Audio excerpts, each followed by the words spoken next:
Deuteronomy 21.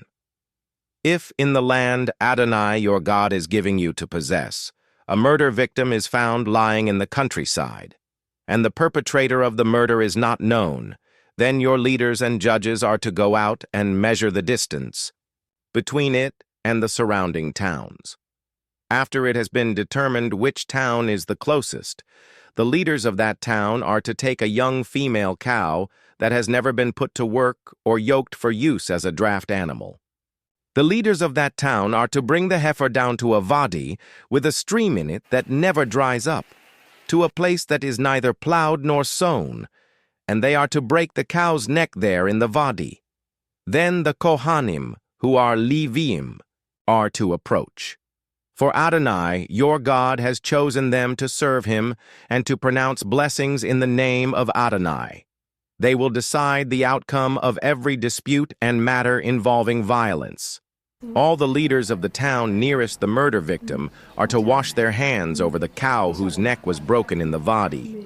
Then they are to speak up and say, "This blood was not shed by our hands, nor have we seen who did it. Adonai, forgive. Your people Israel, whom you redeemed, do not allow innocent blood to be shed among your people Israel. And they will be forgiven this bloodshed.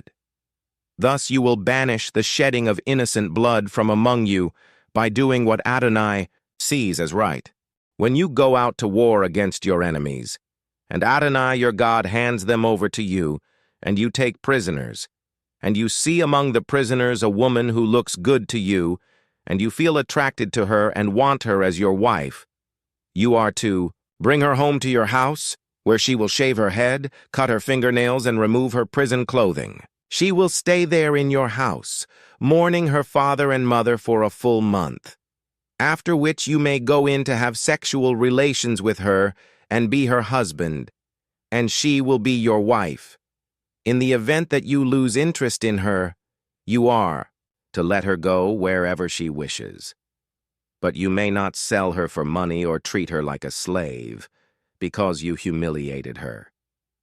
If a man has 2 wives, the one loved and the other unloved, and both the loved and unloved wives have borne him children, and if the firstborn son is the child of the unloved wife, then when it comes time for him to pass his inheritance on to his sons, he may not give the inheritance due the firstborn to the son of the loved wife in place of the son of the unloved one, who is in fact the firstborn. No, he must acknowledge as firstborn the son of the unloved wife by giving him a double portion of everything he owns, for he is the first fruits of his manhood, and the right of the firstborn is his.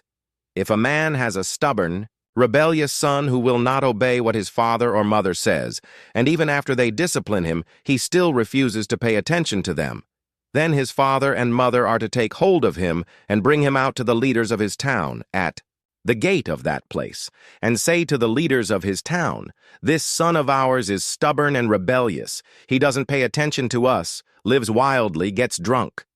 Then all the men of his town are to stone him to death.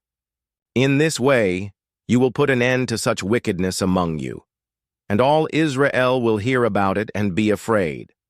If someone has committed a capital crime and is put to death, then hung on a tree, his body is not to remain all night on the tree, but you must bury him the same day, because a person who has been hanged has been cursed by God, so that you will not defile your land which Adonai your God is giving you to inherit.